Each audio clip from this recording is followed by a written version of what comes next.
You felt the hesitation before you replied, and you answered anyway. You saw the gap in their message, the lack of effort, the subtle distance, and you filled it. Quickly, you keep the conversation alive. You smooth the pauses. You make yourself easy to read, easy to reach, easy to stay with. And somehow they do stay. But only just enough. You notice it. You leave the interaction slightly drained. Not exhausted, just off. Like you gave more than the moment required. And then it starts. You replay what you said. You adjust it in your head. You explain yourself to someone who isn't even there anymore. Not because they asked, because you already feel misunderstood. This isn't bad luck. It's exposure. You're not attracting the wrong people randomly. You're signaling availability in a way that removes friction, and the people who benefit from that recognize it instantly. They don't have to work to know you. You show them. You don't wait to be met. You move first, and that changes everything. You think you're being open, but you're being legible without being held. That's the difference, and the wrong people don't misunderstand that. They rely on it. They stay because you make staying easy, and they give just enough to keep you explaining. Not connection, access. And you keep offering it. You smooth things over before they even become problems. You laugh a second too early. You explain what you meant before anyone asks. And it works. People stay calm around you. Conversations don't escalate. You become the easy one to be with, the one who doesn't make things complicated. That didn't happen by accident. You learned it where tension had consequences. At home, being agreeable kept the atmosphere stable. You noticed how quickly moods could shift, how silence could stretch, how a single wrong tone could change everything. So you adjusted. You softened your voice. You read the room. You became predictable in the ways that made other people comfortable. Not because it felt right, because it kept things from going wrong. You were noticed when you were useful, when you helped, when you listened, when you didn't push back. Approval wasn't constant, it came in moments. And you learned to earn those moments by staying easy to handle. So you got good at it. You anticipated needs before they were spoken. You filled gaps. You made yourself emotionally available in a way that felt like connection, but was actually performance with a purpose. Keep the bond intact. You call it being thoughtful, but it's control.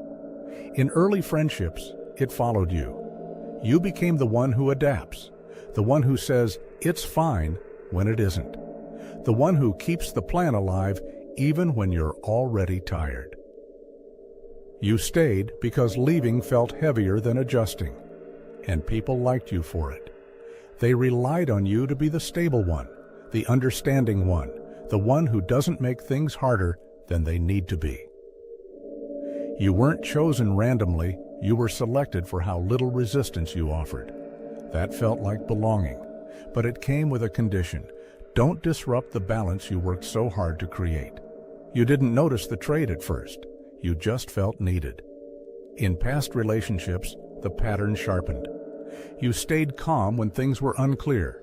You gave space when attention pulled away. You explained your needs gently, then more gently, then not at all. You told yourself this was maturity.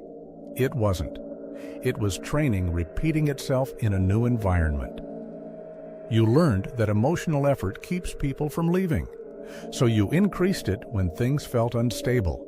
You gave more clarity, more patience, more understanding, because somewhere in your body, effort equals safety. But effort doesn't create safety. It creates tolerance, and tolerance attracts a specific kind of person. The habit worked at first. It reduced conflict. It kept conversations going. It protected you from immediate rejection.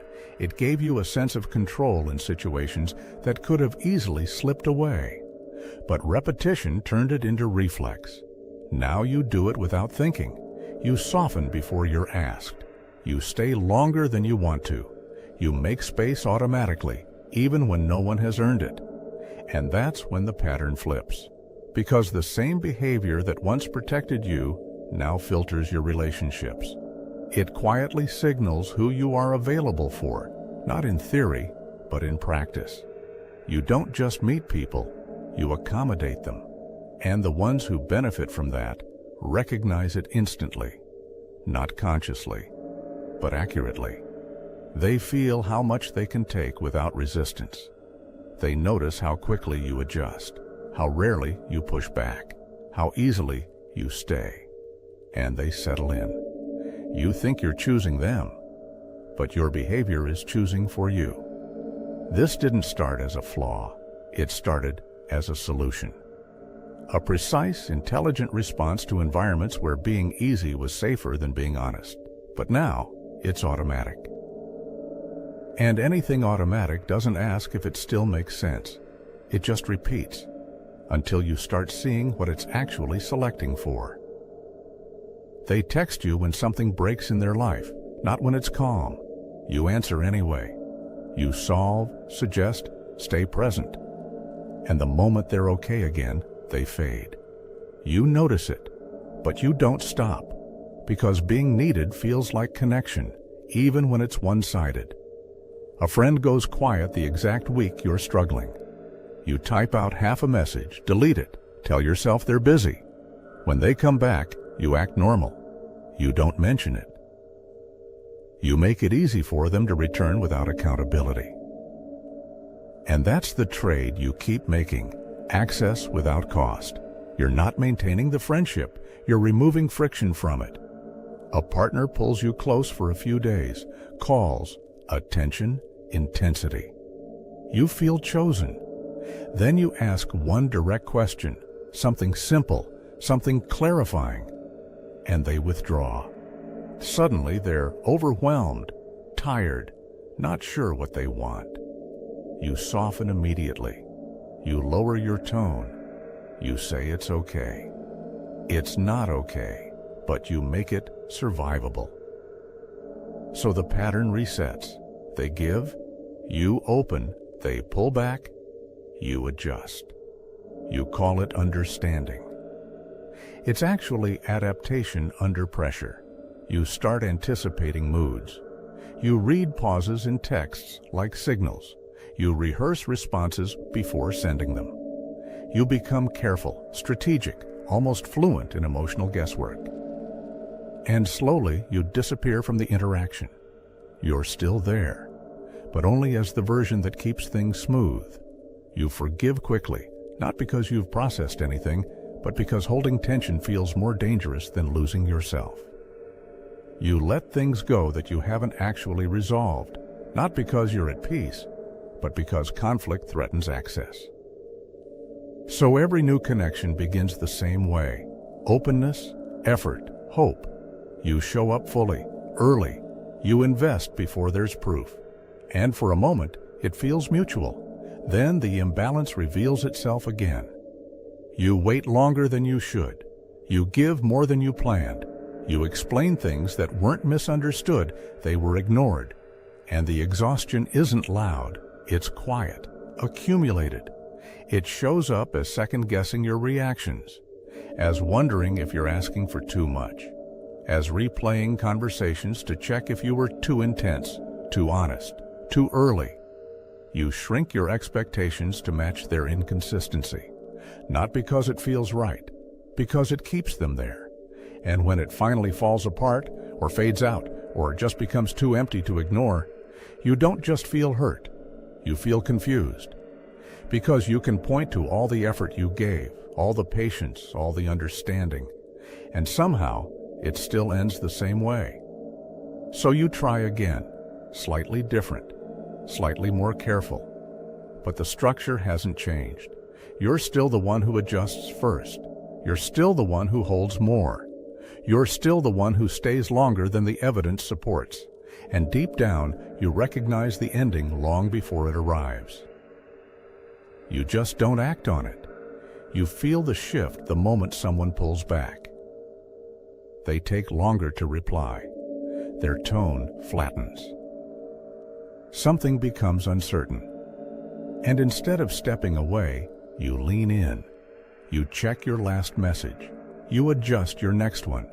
You make it lighter, easier, less demanding. That move isn't random, it's recognition. Your body reads inconsistency as familiar, and familiarity feels like something you should know how to handle.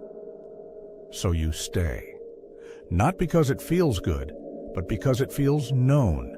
You notice it, but you don't stop. When someone is clear, consistent, and direct, your behavior changes in a different way. You hesitate.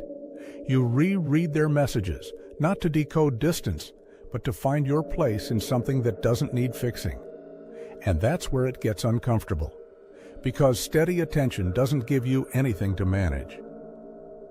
It just sits there, waiting for you to meet it honestly.